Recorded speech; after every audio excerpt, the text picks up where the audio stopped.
Hi, this is Rabbi Orlofsky, and welcome to the Rabbi Orlofsky Show. And whether you're watching with our friends over at Torah Anytime, wherever you watch or listen to your podcasts, I believe we're back up on all of our regular platforms. And of course, we have the option for the WhatsApp group if you want to get it through the WhatsApp. The number is on the screen. So we're happy to reach you. Happy that you're taking out time to spend with us, as always. And what can I tell you? It's almost Rosh Chodesh Elul. Yeah, could be when you're watching this already, it'll be Rosh Chodesh Elul. And that's it. What is the message of Rosh Chodesh Elul? So you know, you start blowing shofar.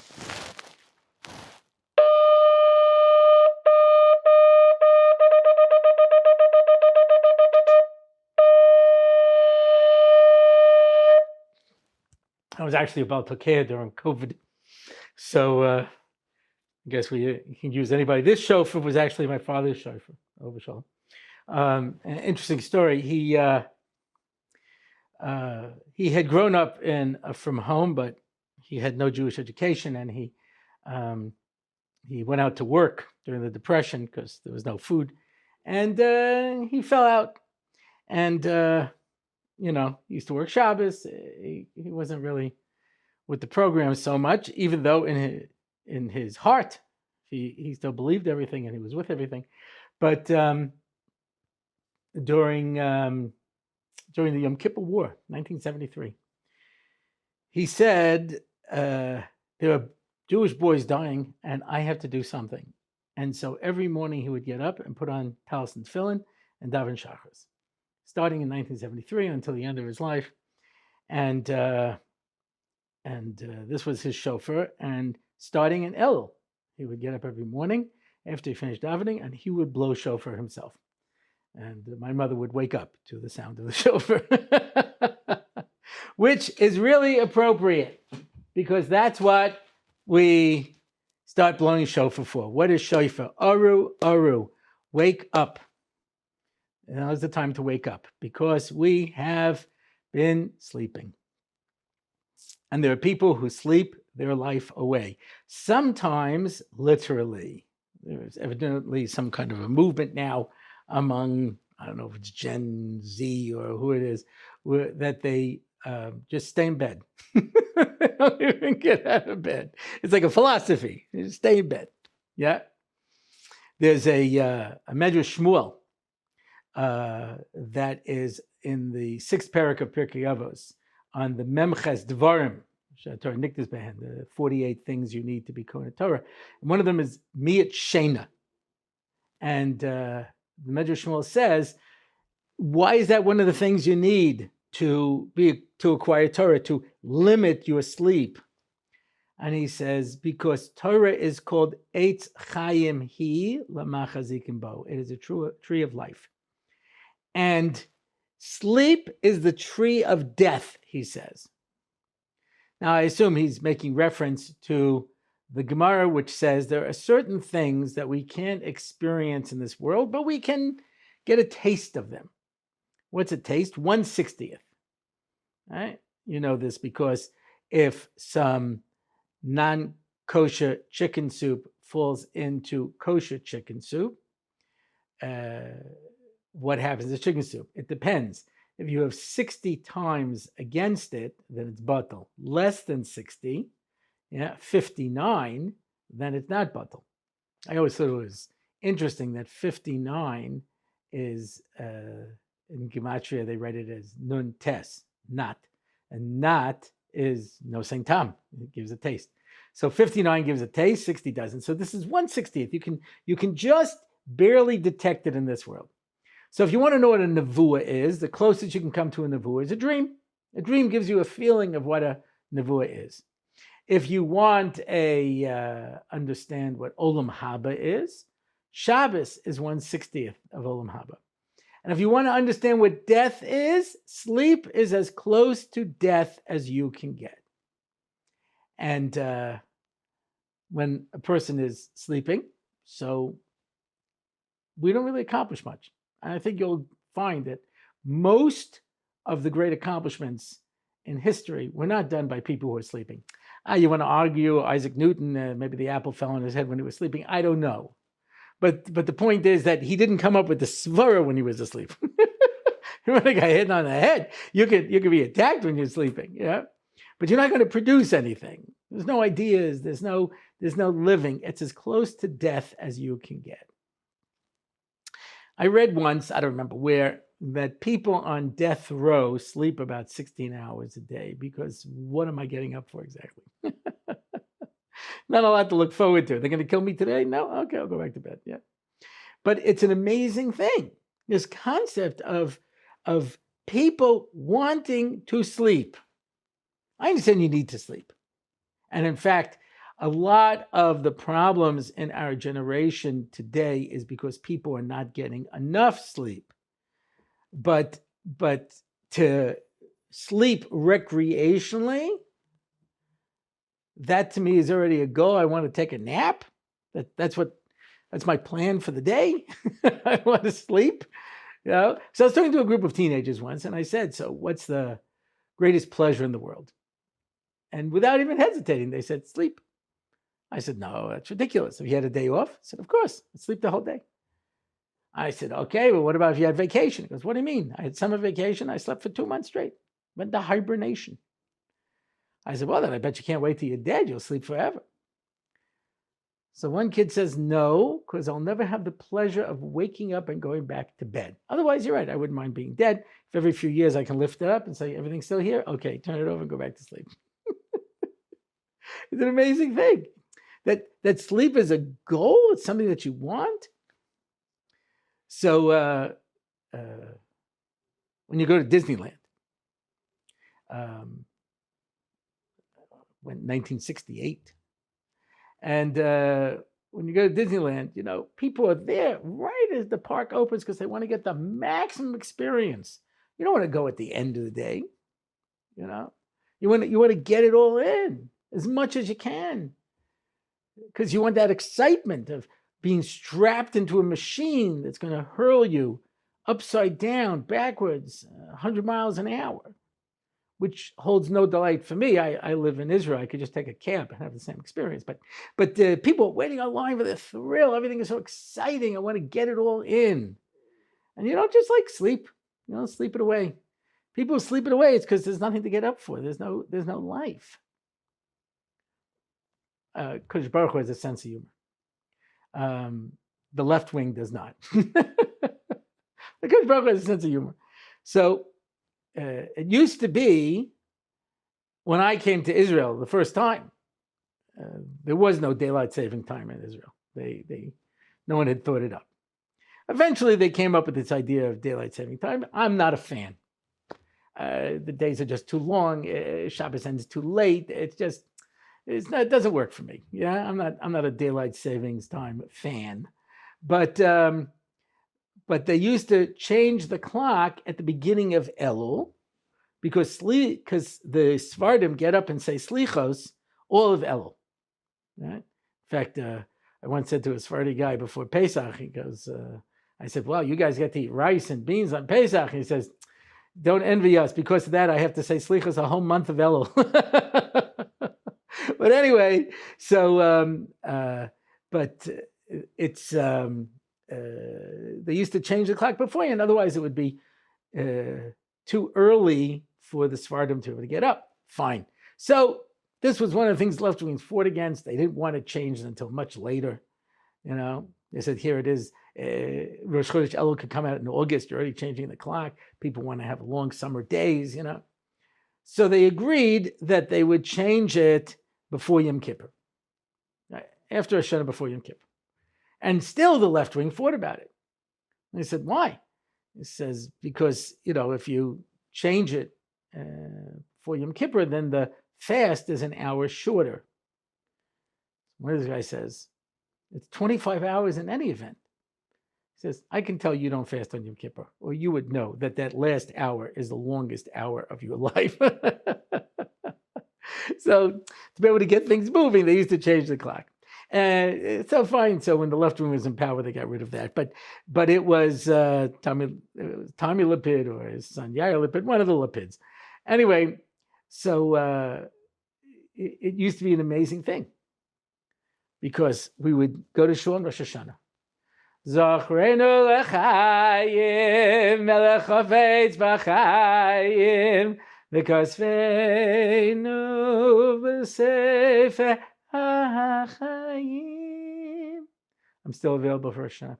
Yeah. So write us in the book of life. We want life. We want life. So Kadosh Baruch Hu, with his sense of humor, would arrange to have the clock changed an hour before Yom Kippur. Poof! You just got an extra hour of life. It was 8 o'clock and now it's 7 o'clock. It's amazing. You wanted life. Here's an hour of life. What does everybody say? Oh, good. I can sleep later. You don't need to be alive for that. You can be dead if the whole point is, I want more life so I can nap. I don't think anybody on their deathbed, knowing they have an hour left to live, would say, oh, great, I think I'll take a nap. You want to get in whatever you can when you know that the clock is ticking. So if life is important to you, you don't want to sleep it away. But we're all asleep. We're all schluffing.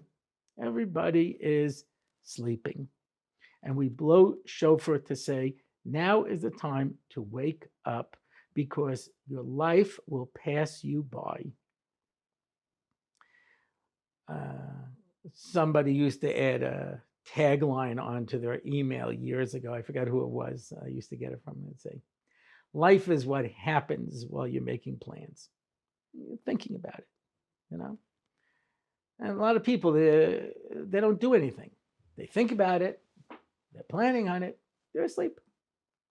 One day, a guy told me it was in yeshiva. That guy would come in for night seder. And he'd walk to the Svarim shelf and he goes, so much to learn. Maybe tomorrow. He'd go back to his room. There's opportunities. Life is filled with opportunities. And trust me, and I'm speaking now to my younger audience members, because I get emails every now and then. And someone's 9, someone's 11, someone's 13, 15. They watch the show.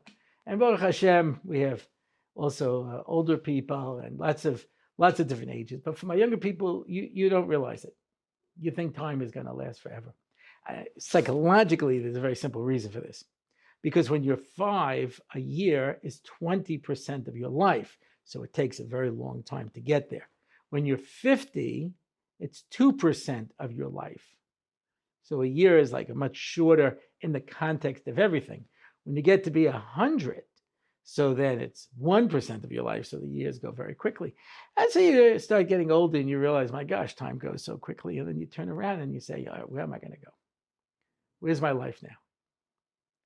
Right? 64 years old. I don't think I'm ever going to be a Major League Baseball player. You just have to accept that at this point. There's certain things you can't do. I have mixed feelings about the fact that I never learned how to play an instrument. My parents never gave me lessons. I never learned how to play anything. I always wanted to play the guitar. But I have this thing now because of my diabetes where my fingers lock. It's very hard for me to use my fingers, so I probably wouldn't be able to play the guitar now. So I guess it's a good thing I never learned it, so I didn't miss it. But you ever meet people in their 50s and 60s who say, I wish I had lived my life differently? So why didn't you? Because I wasn't thinking. Because most people live the life that happens instead of the life that they want. Life just happens. Life is what happens while you're making plans. And so, especially in the summer, they call it the lazy daisy, hazy days of summer, something like that. Yeah, it's the dog days of August is another expression. Everybody just, chills out. It's a strange thing. Yeah. The fact is that to suddenly rip 2 months out of a kid's life from their education, or other kind of things where you just sit and it's bottle.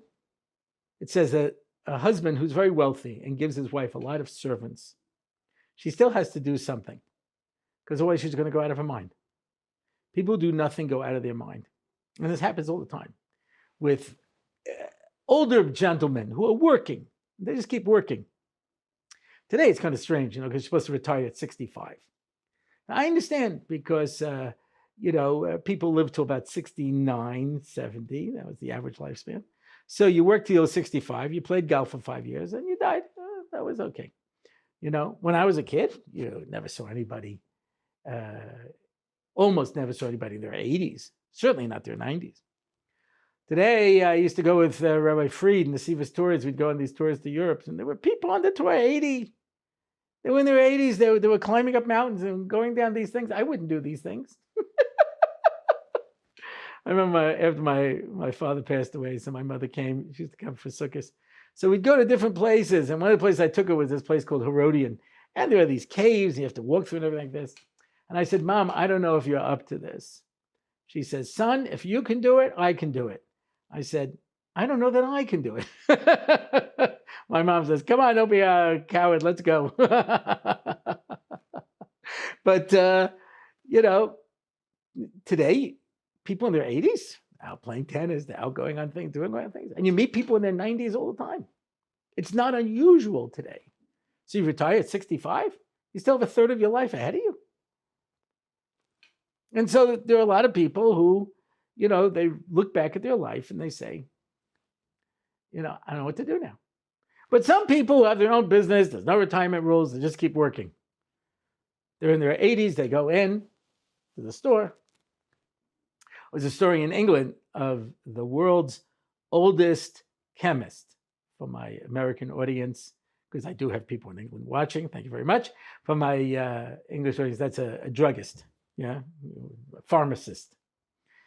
So it's a little small town in England. He's supposed to be the oldest pharmacist, the oldest chemist.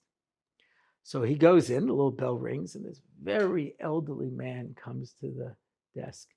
He says, yes, can I help you? He says, yeah, I want to fill a prescription. He says, one moment. And he slowly walks to the stairs and goes, Daddy, customers! So there are people who just keep working. And then you find at some point they stop working and they pass away a short while later because you can't do nothing. The sleep is like death. If you're sleeping through your life, if you're missing opportunities, if you're not taking advantage, that's the closest you can get to being dead. And that's why people turn around and they say, what did I do with my life? I remember reading an article that when Rabbi Steinman was in his 80s, they were grooming him to take over for Rashach. Grooming him. Listen, young man, soon it'll be your turn. This is the idea. Because by us, the older you get, the wiser you get, the more you have to share. I can't say that's always true. I've always wanted to start a yeshiva. One of my many dreams that have gone unfulfilled, but I always wanted to start a yeshiva. And I have to tell you, one of the biggest problems I would have is how to staff it. Because I could make a list off the top of my head of a dozen top mechanchim in Eretz Yisrael who have nothing to do. Nothing. They have no yeshiva, no anything. And one of the reasons is that there's this concept of we want the young rebbeim who are able to relate to the guys. The fact that I have become too old to have a position in chinuch at 64, when everyone who watches this podcast knows that I have the emotional maturity of a 14-year-old, then I have not matured, I've just gotten old. But there are people who are like, sorry, you're too old. We don't have any use for you. It used to be that Zakein was synonymous with Chachma, but today, so people who stop working and have nothing to do, it's incredibly depressing. They have to find something to do. They have to find something to keep themselves busy. It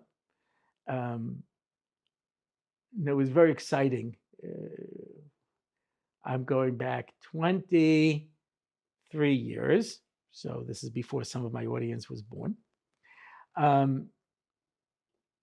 As we were approaching the year 2000, there was this fear that everything would close down. Because when they developed the early computers, there was not a 4-digit code for the year. There was only a 2-digit code. So it was only going to work till it went up to 99. When it hit 0, everything would shut down. So in the year 2000, it was what they called Y2K. Everything would shut down. And so they had to reprogram all of the computers. Now, what we're talking about is people who have pacemakers. We're talking about protecting the nuclear arms. We're talking about, all of the infrastructure of the country. So what are you going to do? So you have to get people who know the original programs that these things were written in, because it's not written in that languages anymore. So they had to dig up all of the old computer programmers who've since retired and get them to reprogram it so that the entire society doesn't collapse. And it was very exciting to hear all these older people who suddenly come back. There's a concept of out of sight, out of mind. Right? Everyone knows this. There was a fellow who is one of the great tragedies of Jewish history, in my opinion. His name is Al Jolson. They made a movie about his life called The Jazz Singer, or I should say based on his life. And then they made the Jolson story about his actual life. His father was an Orthodox chazan, but he wanted to be a singer. And so he went off to vaudeville and he became a singer. And that's the story of Al Jolson. Married a shiksa, forget about it. There was nothing left to him. He felt very Jewish, but he had nothing left. There was nothing Jewish. His father was Marsha Chazan, and he had a chazorish voice, and he used it to become a singer. And he billed himself as the world's greatest entertainer. Now, you gotta be pretty good to come up with that, because if I build myself as the world's greatest magician, I could do a few magic tricks, but it's bizyonis. Houdini was able to bill himself that way because he was perceived that way. So this guy was considered the world's greatest entertainer. And then he retired. And a few years later, he came out of retirement. No one knew who he was anymore. He was old news. He disappeared. And so a person who is able to stay in it and stay relevant, it gives you life. And when you stop, that's death. So Elul is the month where we have to put our house in order. It's time to straighten ourselves out and make a decision what we're going to be doing for this next year. And I've said the word many times. It's from the Satmar Rebbe Rabbi Yoel, where he says in Parshas Ekev, Einei Hashem Alecha, speaking of Israel, Mereishis Hashana ad Achari Shana. So should have said Mereishis Hashana ad Acharis Hashana, the beginning of the year till the end of the year, or it should have just said Mereishis Shana ad Acharis Shana, from the beginning of a year till the end of a year. Why does it start Hashana and ends Shana? He says because a lot of people start off every year saying, this is going to be the year. And it just turns out to be a year. Yeah. And it's sad to watch. Sad to watch people's lives remain as nothing but potential. So we blow shofar. Wake up. It's time to wake up. And my father woke up my mother during Elul. The shofar is there to wake us up inside and say, don't be dead. Don't let your life slip away. Yeah, Desla says, the Rishayim are written in the Sifrei Mesim and Tzadikim are written in the Sifrei Chaim. He said, but we see Rishayim who don't die. And he says, That's what the Chazal mean when they say Rishayim afilu b'chayayim nikru mesim. Even when they're alive, they're dead. They won't be buried for another 40 years, but they're already dead. There's no life in them. It's been sucked out of them. They're just going through the motions, but there's no life. Whereas tzaddikim, they have life even when they're dead. What does that mean? We just had Rashi's yahrzeit. They brought Rashi up in Shemayim. And they said, okay, you're dead for 1,000 years. How many people learned Chumash from Rashi? How many people learned Gemara from Rashi? How many learned Nach from Rashi? How many people learned all the things from Rashi? Oh, let's move you up another level, because you're still making the world a better place even though you're gone. And this is the concept of the legacy that we're going to leave behind in Mirza Hashem. So as we approach Elul and we get ourselves ready, let's keep our focus on the fact that we do not want to sleep through this year. We do not want to be dead. We want to live our life to the most that we possibly can. Now we come to the question and answer portion of our program. And just a couple of announcements. Since it's been a while, if you want to submit a question, go to my website, rabbiorlofsky.com/Q&A, and submit a question, in case you don't know how to submit questions. Yeah. And we're starting a new thing where we're going to be sponsoring the Q&A as a separate part of the program. So if you like this part of the program, so you have an opportunity to sponsor it as well. Details will be on the screen and at the website. So if that's something that might interest you. Okay, Anonymous asks, how come the moon is out in the first half of the month, but once the middle of the month passes, it's hard to see? So first of all, I disagree with your underlying presumption. You can sometimes see the moon very well in the second half of the month. But the concept that you're raising is an interesting concept.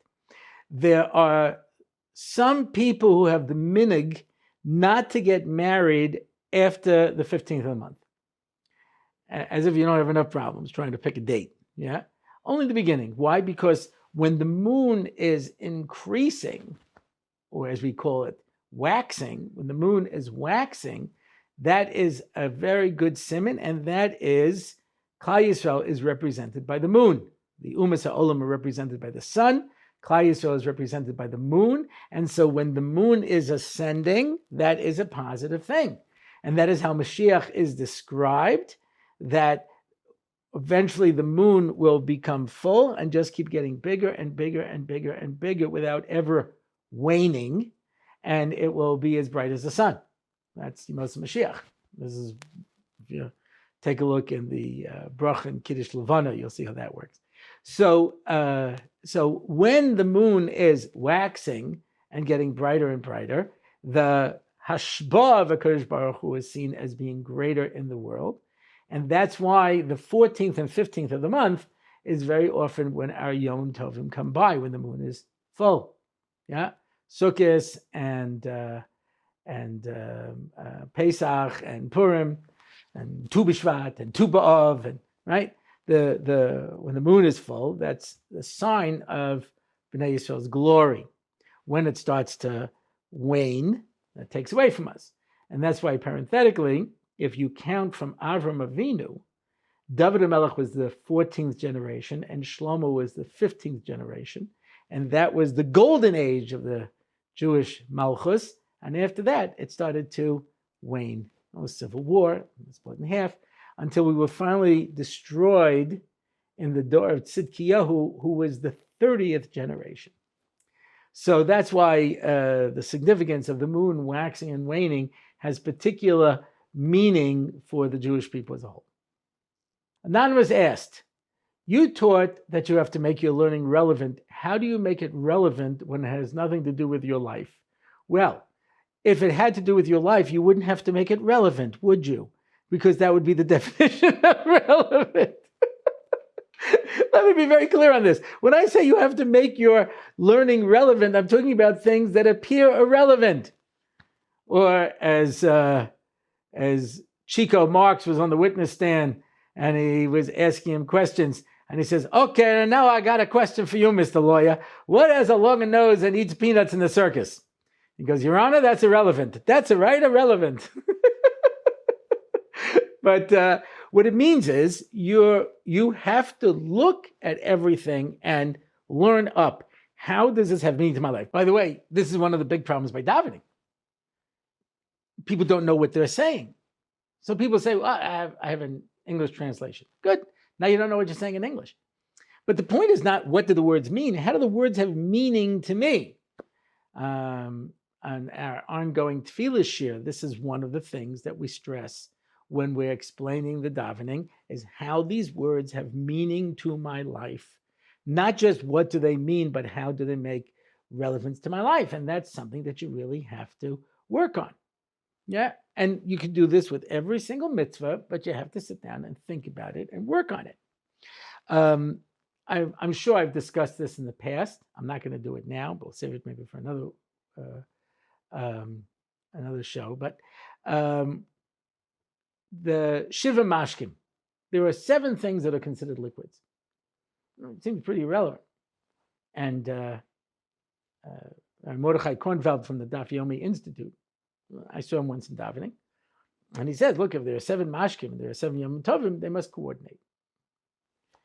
And we sat down and worked it out. I said this over many times in different contexts, and it's amazing. So here's something that you would think is pretty obscure. This is what allows something to be makabel tumah, machshirin, and it has direct relevance to our lives if you understand the nature of it. The most amazing things that I've heard from Rav Moshe Shapiro. Okay, when he starts off in outer space and takes off from the space station, okay, so I'm just holding on for the ride.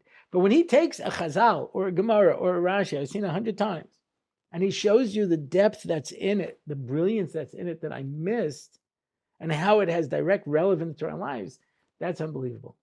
And therefore, that has to be our goal with everything that we learn, to work on how to make it relevant to our lives. Obviously, if it's already relevant, it's not a question. Okay, Anonymous asks, there are a lot of stories of people that did bad things when they were younger and then got some sort of inspiration and turned around and became someone big. On the other hand, there are a lot of people that start off good and they turn into regular people. Is it better to be bad if it will end up being good? So you understand, you're presenting me with an unfair binary. I'll give you an example. When I was in NCSY, teenagers would often ask this question. Rabbi, if I'm going to do an immoral act with a young lady, would it be better to do it with a Jewish girl or a not Jewish girl? This is the question. Now, I know a lot of high school kids who ask these questions, and the Rebbeim are happy to go through the sugi with them. But when they would ask me this question, I would always tell them a story within the Tziv. There was somebody who was not a good person. Yeah. And somebody said to him, but you have to admit, he does a lot of good things. There's a lot of good things. So then the Tziv looks at him and says, I'll give you a mashal. It was a girl who was sick. And the doctor said, you have to eat pig. And she didn't want to, but she was going to die. She had no choice. So she said, okay, if I have no choice, I'll eat pig, but I want it shechted. And that's my line. I'm drawing a line there. I'd rather die than not have it shechted. Okay, it's crazy. So he says to the sheikh, listen, I want you to shech the pig. He goes, I'm not going to use my chalaf. Get a different knife. I don't care what you do. Okay, shechs the pig. And then she says, 1 second, you have to check the lungs. You want glut. You understand? So he checks his lungs, and Taka is a shayla. And he brings it to the Rav. He goes, what do you want me to say? It's kosher? It's a pig. Whether it has a sircha in its lungs is irrelevant. It's a pig. It's behemoth meya. So I would say, I could tell you how to live a good life. I'm not here to tell you how to live the best bad life. So if you ask me, is it better to be good and turn bad or be bad and turn good? The answer is, it's good to be good and stay good. But obviously, if a person starts off bad and then he does tshuva and he lives a meaningful life and that's how he leaves this world, that's got to be better than a person who did some good things early on and then leaves this world as an evil person. And that's why we say, the way we came into this world is how we should go out, the tefillah, because we want to try to leave the world the way we came in a positive way. Okay, by Anonymous. Nobody signs their names anymore. What we can do to keep our teenagers from straying after the enticing secular world? Oh, boy. So, I'm going to start by telling you the correct answer that is irrelevant. That's irrelevant. Yeah. The best thing is to shield them from everything. The reason I say that's irrelevant is because today it's everywhere. It's almost impossible. You can't put up walls high enough. People have tried, and there's always a way to get around those walls. Unless you're going to go off to a desert island, and raise your kids over there, it's impossible. It's impossible. You can't. But that would be the best. I remember Dovid Kaplan, when he was writing a chinuch column in the Hamodia, at one point somebody says, when people call me up and say, I'm having a problem with my son, he says, does he have a computer? Didn't even say the internet. Does he have a computer? Then I can't help him. Because I can't compete. I can't compete with a computer. Very hard. Very hard. So, but what can we do? Very interesting. When you deal with kids who are OTD, that's the cool expression for off the derech. Yeah? I like to say kids who are not with the program, So people say, what can I tell them? They say they've heard it all already. And I say, they're right. They have heard it all already. You cannot tell them, you have to show them. And if you tell them how beautiful, Yiddishkeit is and how wonderful it is, and they don't see it from you, it doesn't make a difference what you say. If they say Torah makes you so happy and they don't see Torah making you happy, then everything else doesn't matter. So therefore, when you approach the Yiddishkeit in your house, from the time your kids are little, you have to look at it from their point of view. How do I make this fun? Not just if it's with a geschmack. Fun, that it's more enjoyable than what else is out there. Yeah. If I can't compete with okay, before there were downloads, there were CDs. Before there were CDs, there were cassettes. And I heard this more than once from people who tell me, my kids, interested in Torah, sometimes they're not with the program, whatever it is. And he says, but they listen to your shiurim. They listen to your cassettes. I said, why? Because they tell me he's funnier than the comedians. Right? So, okay, not everybody's funny. Nothing is worse than the person who's not funny, who's pretending to be funny. It's painful. It hurts. It hurts. And that's why when I'm speaking to a new audience where they've never seen me before, and sometimes I get an introduction, which is designed to absolutely destroy my chances with this group. They say, listen, boys and girls, because this is the funniest rabbi in the world. He is so fun. I'm laughing already. Just introduce. Oh, I'm just thinking about it. I'm laughing. I dare you not to laugh. So it's like, hey, just shoot me. Make this less painful, So I get up there, and when people hear a funny rabbi, it's a little halech, you know what I mean? They know that's a steer. So I get up there, and usually my introduction at that point is, there's nothing more frightening than the concept of a funny rabbi. I mean, we've all had rabbis who think they're funny, It's so pathetic. I can't even go into it. In fact, I once had a rabbi who said to me, I told this joke and it didn't go over. I don't know why. I said, well, tell it to me and maybe I can help, He says, okay. He tells me the joke. And I said, all right, you told the joke wrong. Here's how the joke is supposed to go. 3 people are on top of a building. And the first guy says to the second guy, these buildings are so close together, they form an air pocket. He says, what do you mean? Says, if you were going to fall off of the building, the air would carry you back up. The second guy says, that's crazy. The first guy says, I'll show you. And he throws himself off the building and he's falling, and whoosh, he comes back up. The second guy says, that's unbelievable. I'm going to try it. And he jumps, he falls, he dies. And the third guy says to the first guy, you have a sick sense of humor, Superman. Okay, that's the joke. The rabbi says, Superman's on top of a building with 2 people.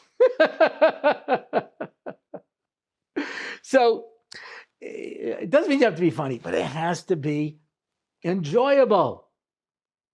When I mentioned this, I think, last year, I look at the calendar and I plan ahead. And last year, I remember the calendar went, we had a Shabbos, and then 2 days Rosh Hashanah, and then a Shabbos, and then an Erev Yom Kippur and a Motzei Yom Kippur, and then a Shabbos, and then Sukkot, and then Shabbos Chol Moed, and then Hoshana Rabbah, and then Shmini Atzeres, and then a Shabbos. And I said, people don't realize they're going to go out of their minds. They have a million sudas over here. And I worked out a whole menu where I changed everything around, the entrees, the appetizers, everything. And I sent it around to all of my family, and all the kids would be coming for suggestions and things like that. Because I know that if people are going to sit down and look at roast chicken and potatoes or rice for the fourth meal in a row, they're going to go out of their minds. So you have to figure out how you're going to mix it up and what you're going to do. Yeah. When I plan Chol Moed, I also plan the Chol Moed meals and the trips. What are we going to do? Where are we going to go? And I send it around so everyone can know this is what we're doing. This is what you can do. This is the options. Anticipation to make it exciting. And you have to always look at it and say, okay, how am I going to make this enjoyable? And Avreich said to me many years ago, how do you make your children sit at the Shabbos table? I said, I don't. It's a privilege to sit at the Shabbos table. And if they don't want to sit there, then I did not make a Shabbos table that is user-friendly, and I have to change my Shabbos table. I don't have to tell the kids, you sit there, and an unenjoyable experience. So what you have to do is offer your kids something better than is out there. I have one daughter who does not let her kids, have computers and use the internet. So what do? She goes, much harder for me. We play games, they read books, they sing songs, they put on shows, they all kinds of different things that they're constantly doing. It's a lot more work. It's much easier to sit somebody down in front of a device and let them go. So yeah. But if you can offer them and show them that Torah is more exciting than what's out there, that's the key. Okay, well, that's it for this episode. If you want to find out more about the show, you can go to my website, RabbiOrlofsky.com. You can submit a question. You can make a comment. You can sign up for one of our online shiurim, the Daf Yomi, the Tefillah series, the Mesilas Yesharim shiurim. And that's it for now. Until next time, I am David Orlofsky, and this has been the Rabbi Orlofsky Show.